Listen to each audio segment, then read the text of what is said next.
Hello everyone. So today's topic is Newton's laws of motion. Okay, so earlier we studied about three equations of motion, kinematical equations of motion. What were they? V is equal to u plus at, S is equal to ut plus half at square, and v square is equal to u square plus 2as. Okay, and we did numericals on that. Now today we are going to study Newton's laws of motion. Okay, on page number 12 under the topic Newton's laws of motion, what could be the reason for the following? There are some questions given. A static object does not move without the application of a force. Static means which is stationary, which is not moving. It does not move unless and until a force is acting on it. Okay, so why? Because an object has a tendency to continue to be at rest, which is at rest, unless and until an external unbalanced force acts on it. Next, the force which is sufficient to lift a book from a table is not sufficient to lift the table. Okay, the force which is required to lift a book is not the same as the force required to lift the table. Okay, it depends upon the mass. The mass of the book is less compared to that of the mass of the table. Okay, next, fruits on a tree fall down when its branches are shaken. Why? Because the fruits have a tendency to continue to be at rest. What we are shaking the tree. We are not shaking the fruit. We are shaking the tree. Okay, so the tree will start shaking, but what tendency does the fruit have? The fruits have a tendency to remain at rest. Okay, that is called as inertia. Do you remember? You had studied this last year in 8th standard in chapter 3. You may refer to chapter 3 if you want. Okay, so due to that the fruits will fall. Okay, so fruits on a tree fall down when its branches are shaken. It is due to inertia. Next, an electric fan keeps on rotating for some time even after it is switched off. Okay, why does it continue to rotate? It continues to rotate because of law of inertia. Okay, due to its inertia of motion. That means an object which is in motion has a tendency to continue to be in motion till an external force acts on it. Okay, now here what is the force? Why does the fan stop then? The fan stops because the air is pushing it in the opposite direction. Okay, so when the fan is on, due to electric current, it is moving, it is rotating. But when we switch off the fan, the current is stopped, but it continues to rotate because of its inertia of motion. It wants to rotate continuously, but the air stops it. Okay, so the next, if we look for the reasons for the above, we realize that some objects have some inertia. We have learned that inertia is related to mass of the object. Newton's first law of motion describes this very property and therefore is also called as law of inertia. So Newton's first law of motion is also called as law of inertia. Now you may see Newton's first law of motion. Let's try this. There is an activity given. Fill a glass with sand. Keep a piece of cardboard on it. Keep a 5 rupee coin on the cardboard. Now strike the cardboard hard using your fingers. Observe what happens. You may write the answer there. Cardboard falls off on the ground. Okay, cardboard will fall down. Cardboard falls off, OFF off, on the ground, while coin falls into the glass. The coin will fall into the glass. Why? Because the coin has a tendency to continue to be at rest. Okay, so what we have done, we have taken a glass, we have filled it with sand, we have put a cardboard on it, and on that you have put a coin. At that position both are at rest. Okay, now what you are doing, you are tipping off the cardboard. what will happen to the cardboard? You are pushing the cardboard means the cardboard got the force, so it will move away and it will fall down. But what happened to the coin on which the which was kept on that cardboard? Okay, it will fall into the glass because it remains at rest. It wants to remain at rest. So this is law of inertia. So the first law of motion is based on forces, that is balanced and unbalanced forces. What do you mean by balanced and unbalanced forces? Balanced forces means if there are two objects, for the force to act there should be two objects. Okay, so when for the forces, if both the forces are equal, then it is said to be balanced force. If both the forces are unequal, if one force is more and the other is less, then it is said to be unbalanced forces. An example they have given there is of tug of war. You know about tug of war, you might have played tug of war. Okay, you have to pull the rope. Okay, you have to pull the rope. There are two teams, both sides, they pull the rope towards their sides. Okay, unless one of the teams is having more force, it will remain equal. Okay, nobody will win if the forces on two sides are equal. Okay, I repeat, if the force on both the sides are equal, no team will win. Okay, if one of the team applies more force, then it becomes unbalanced, then the force becomes unbalanced. So due to that, that team will win. Okay, so that is the importance of balanced and unbalanced forces. Balanced force means both the forces are equal. Unbalanced force means they are unequal. Now we may move on to the topic Newton's first law of motion. What is Newton's first law of motion? This is Newton's first law of motion.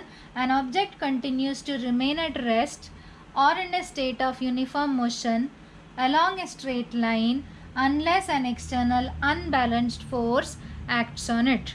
This is the statement. It has been given in bold letters in the textbook. You have to write the statement as it is if you are having a question on Newton's first law of motion. So what is Newton's first law of motion? An object continues to remain at rest or in a state of uniform motion along a straight line unless an external unbalanced force acts on it. Okay, now we may move on to the next topic. Okay, now we may move on to the next topic, that is Newton's second law of motion. Okay, so we have finished with Newton's first law of motion. Now Newton's second law of motion. There is an activity in the beginning on page number 13. Let us try this. Ask your friend to drop one plastic and one rubber ball from the same height. You catch the balls. Which ball was easier to catch and why? Which ball will be easier to catch? It will be plastic ball. Why? Because it has less mass. You may write the answer there. Okay, plastic ball because it has less mass. Ask your friend to throw a ball towards you at low speed. Try to catch it. Now ask your friend to throw the same ball at high speed towards you. Try to catch it. Which ball could you catch with greater ease? Why? Which ball could you catch with greater ease? The ball whose speed is less, isn't it? So the velocity also matters. Mass also matters, velocity also matters. More the mass, more difficult it is. More the velocity, more difficult it is. Okay, so what is the answer for that? Ball thrown with less speed is easier to catch. Ball thrown with less speed is easier to catch. Now what has been written below that? The effect of one object striking another object depends both on mass of the former object and its velocity. So both mass and velocity matters, and that is the term that is momentum. What is momentum? Momentum is the characteristic of an object. It depends upon its mass and its velocity. Okay, now if I am beating anyone, okay, if I am beating anyone, the mass of my hand and the velocity of my hand matters. Okay, so or any other, if two vehicles are colliding with each other, the mass of the vehicle and the velocity of the vehicle matters. So momentum, every object has a momentum. So momentum, it is a characteristic of any object where it is the product of mass and velocity. Okay, so towards the right hand side there is a box. Momentum has magnitude as well as direction. Its direction is the same as that of the velocity. In SI system, the unit of momentum is kg meter per second, while in CGS system it is gram centimeter per second. Okay, if an unbalanced force applied on an object causes a change in velocity, then there is change in momentum also. The velocity changes means there is change in momentum. So what is momentum? Okay, what is momentum? Momentum, it is the product of mass and velocity. What is the equation? P is equal to mv, where P stand for momentum, m is the mass and v is the velocity. I repeat, momentum, it is the product of mass and velocity. P is momentum, m is mass and v is velocity. Children get confused, they take m as momentum because it starts with the word m, but momentum is denoted by the letter P and P is equal to mv. So P is momentum, m is mass and v is velocity. Its SI unit is kg meter per second and CGS unit is gram centimeter per second. This is a fill in the blank question. You may mark that in the box. It is a vector quantity. Why it is a vector quantity? Because it has both magnitude and direction. Whenever you have a question that it is a vector quantity, why it is a vector quantity, you may write because it is a quantity which is having both magnitude as well as direction. So this is about momentum. Now we will see the derivation of Newton's second law of motion. Okay, so this is the Newton's second law of motion. What is Newton's second law of motion? The rate of change of momentum is proportional to the applied force and the change of momentum occurs in the direction of force. So what is momentum? Momentum is the characteristic of any object, okay, which is the product of mass and velocity. Now when any two vehicles collide or any two objects come into contact, there is a force which is acting on each other. Okay, what is that force? What is that force? That has been calculated in Newton's second law of motion. Okay, so this is a derivation to find out Newton's second law of motion. Okay, that is force. Okay, the force equation to find out force. So what is Newton's second law of motion? The rate of change of momentum is proportional to the applied force and the change of momentum occurs in the direction of force. Okay, so suppose an object of mass m has an initial velocity u. There is an object whose initial velocity is u. When force F is applied on it in time t, the rate of change of momentum, what is the law? Rate of change of momentum is proportional to the applied force and the change of momentum occurs in the direction of force. So rate of change of momentum means, what do you mean by that? Change in momentum upon time. So rate of change of momentum is equal to change in momentum upon time. So which is mv minus mu upon t. This is the final momentum and this is the initial momentum. With initial velocity, the momentum is mu. With final velocity, the momentum is mv. So change in momentum will be final momentum minus initial momentum, that is mv minus mu upon t. Now here m is common, so m is taken out with brackets v minus u. So the equation becomes m into v minus u upon t.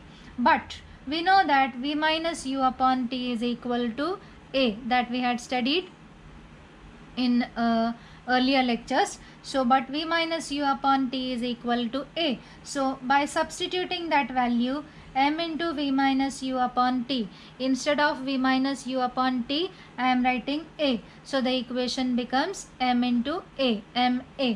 So F, the force, is directly proportional to ma.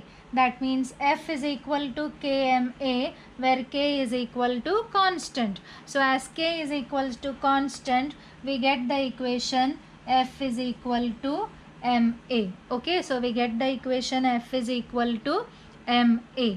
So this is the derivation. If you are having a question on derive an expression to find out the value of applied force, the equation, the derivation, the question is there in the exercise. So what you will have to write? You have to write page number 13 from the part which is written in bold letters, that is the rate of change of momentum is proportional to, from there till the end, that is F is equal to ma.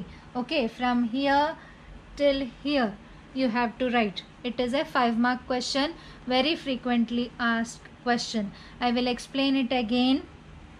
What is the law?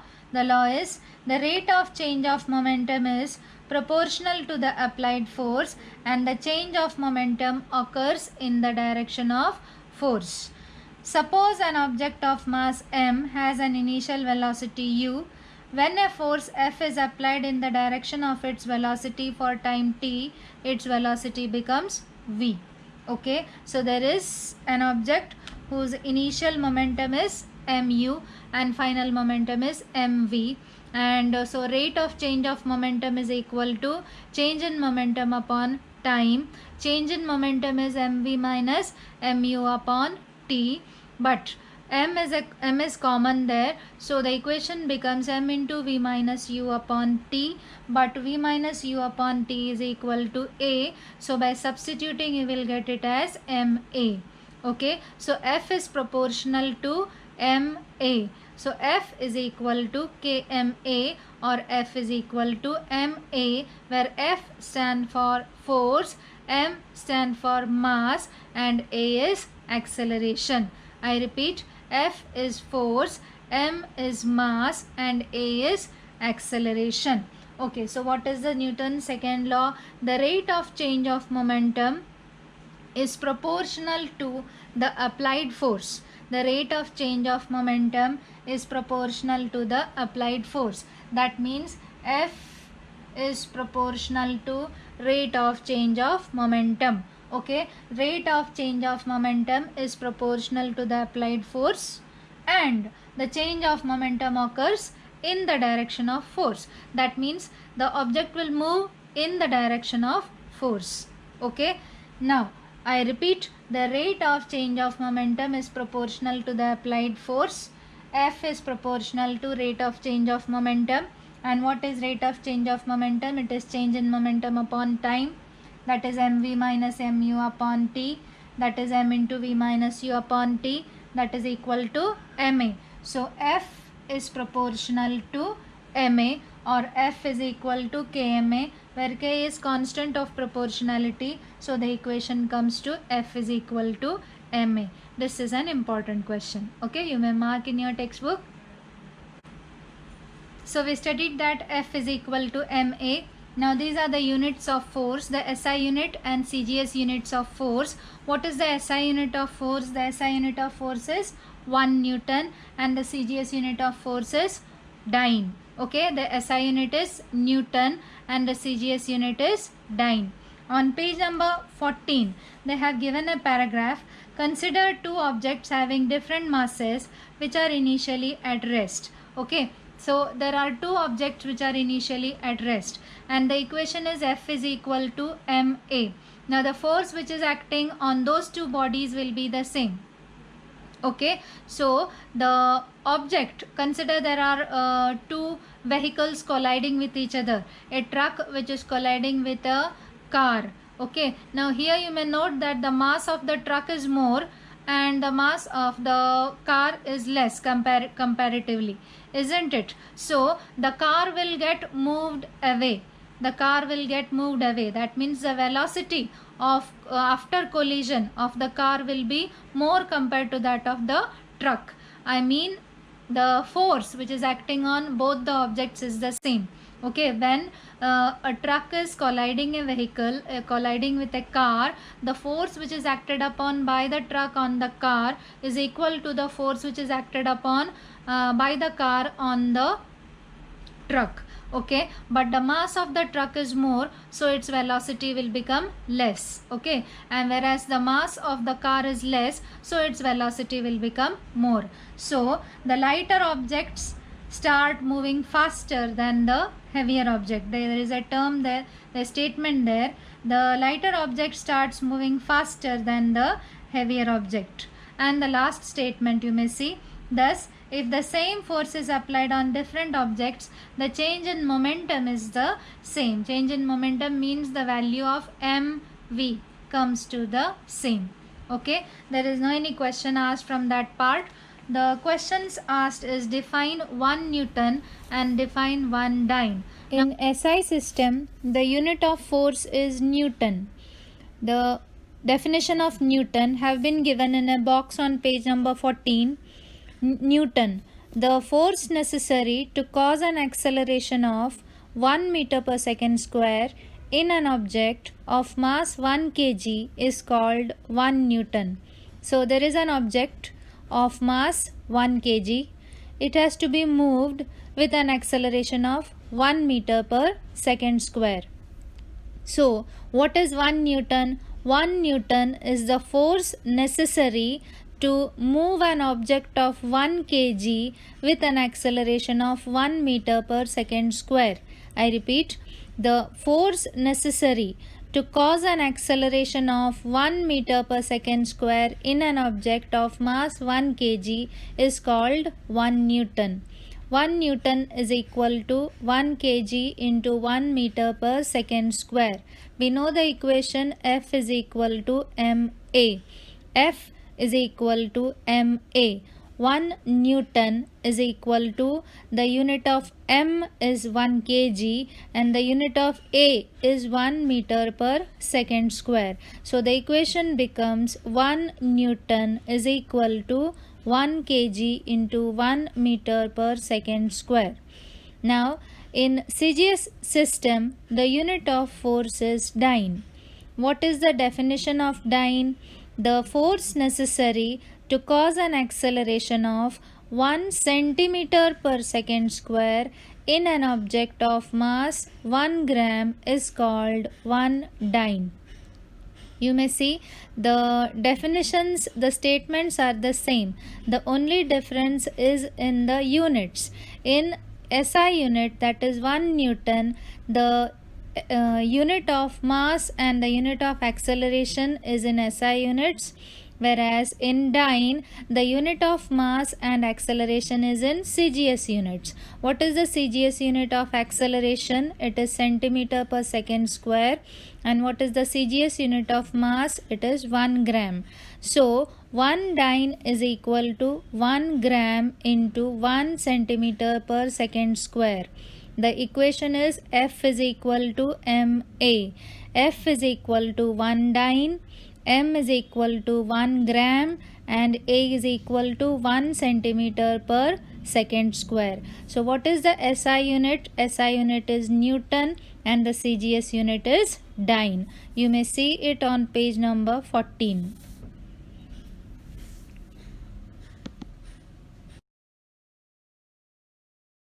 I write that small answer there. First point, when athletes fall on the sand bed, it takes longer time to come to rest. I repeat, when athletes fall on a sand bed, it takes longer time to come to rest.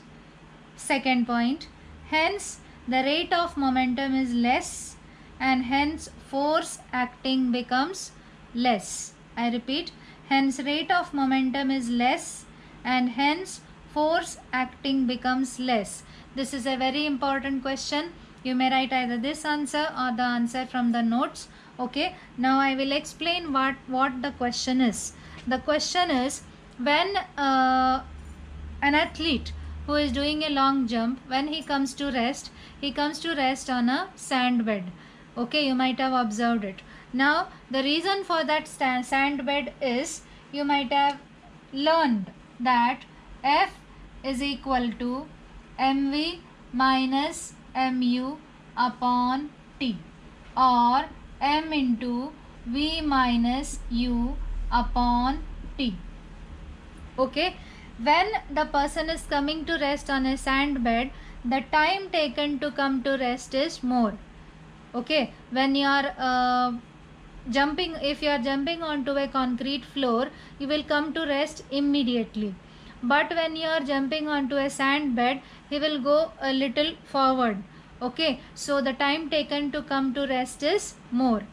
If the time is more, then the force will be less. Okay, I repeat, if the value of denominator is more, then the value of that quantity will be less. Okay, so I will explain it to you. 1 upon 4 or 1 upon 2, which one is bigger?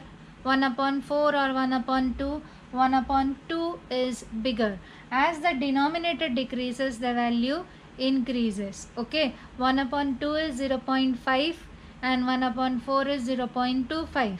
Okay, so as the time increases, the value of F will decrease. That means the force which is acting on that person will decrease. So he might not feel that much amount of force which is acting on his body. Okay, that is why the athlete jump onto a thick bed of sand. Now the next is Newton's third law of motion. Let's try this. There is an activity on page number 14. Take a plastic boat and make a hole at its rear end. Inflate a balloon and fix it on the hole in the boat. Release the boat in water. What happens to the boat? It will move forward. What happens to the boat as in the air in the balloon escapes slowly? The boat will move forward. Now the question is why? Okay, because the released force from the balloon pushes the boat in the opposite direction. Because the released force from the balloon pushes the boat in the opposite direction. That means when the air is moving in one direction, it is exerting a force in the other direction. So due to that, it will move forward. Now, however, in nature, force cannot act alone. Okay, force cannot act alone. It has to be two bodies. There should be two bodies for the force to act. Force is a reciprocal action between the objects. You may mark the last statement. The force applied by the first object is called action force, while the force applied by the second object is called the reaction force. So there are two forces, an action force and a reaction force. The force which is acting on an object is action force, and the force which is acting in the opposite direction is the reaction force. Whenever there is action force, at the same time there is reaction force. It is not that after action force there is reaction force. After, immediately they are simultaneous. As there is action force, there is reaction force. Now we will see Newton's third law of motion. What is Newton's third law of motion? Every action force has an equal and opposite reaction force which acts simultaneously. That means at the same time. Okay, I repeat, every action force has an equal and opposite reaction force which acts simultaneously. That means at the same time. Okay. Now, action and reaction forces. There is a box given on page number 14. You may see action and reaction are terms that expresses force. These forces act in pairs. One force cannot exist by itself. Action and reaction forces act simultaneously. Action and reaction forces act on two different objects.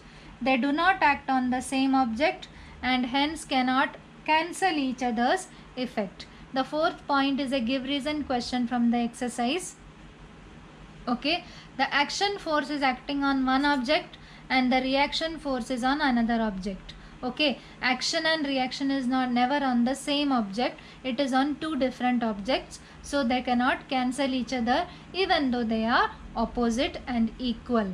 Okay, even though they are opposite and equal, they cannot cancel each other because they act on two different objects. Okay, now use your brain power questions. While hitting a ball with a bat, the speed of the bat decreases. Okay, why does the speed of the bat decrease? Because the momentum comes to the same. Okay, but the mass of the bat is more compared to that of the ball, so the ball will move with more velocity compared to that of the bat. Okay, so every action force has an equal and opposite force. The bat will move in the opposite direction, but it won't move as long as the ball moves. The ball will move longer compared to that of the bat. Why? Because the bat is of more mass compared to that of the ball. Next, a gun recoils, that is moves backwards when a bullet is fired. You might have observed this. When the gun it is firing a bullet, it will move in the backward direction, but the bullet will move far compared to that of gun. Okay, the gun does not move that far in the opposite direction. Okay, even though the force acting on both the objects is the same. Okay, the force acted upon by the gun on the bullet is the same as the force acted upon by the bullet on the gun, isn't it? But the gun does not move that far as the bullet. Why? Because the mass of gun is more compared to that of the bullet. Next, mechanism of firing a rocket. When the rocket is fired, it exhausts gases from a nozzle below. Okay, when those gases are given out, those gases exert a force in the opposite direction, and it is with the help of that force the rocket moves upward. Okay, so every action has an equal and opposite reaction, and they are acting on two different objects. They act simultaneously. These points are important. So what is Newton's third law of motion? Every action force has an equal and opposite reaction force which acts simultaneously. So today we studied Newton's three laws of motion. Newton's first law of motion is also called as law of inertia. Every object continues to be in its state of rest or of uniform motion unless an external unbalanced force acts on it. That is Newton's first law. Newton's second law is the rate of change of momentum is directly proportional to the applied force, and the momentum, the change in momentum is in the direction of applied force. F is equal to ma, where F is force, m is mass, and a is acceleration. The SI unit of force is Newton. The CGS unit of force is Dyne. Okay, we had done the definitions of Newton and Dyne also. And what is Newton's third law? Every action force has an equal and opposite reaction force which acts simultaneously. So these are the three laws. Now homework for today. Page 14, use your brain power. There are some questions. There are 3 questions. We have discussed those questions. Those answers with question you may write in your notebook. They are important. Mark it as important. State Newton's first law of motion, second law of motion, and state and derive Newton's second law of motion. This is the homework for today.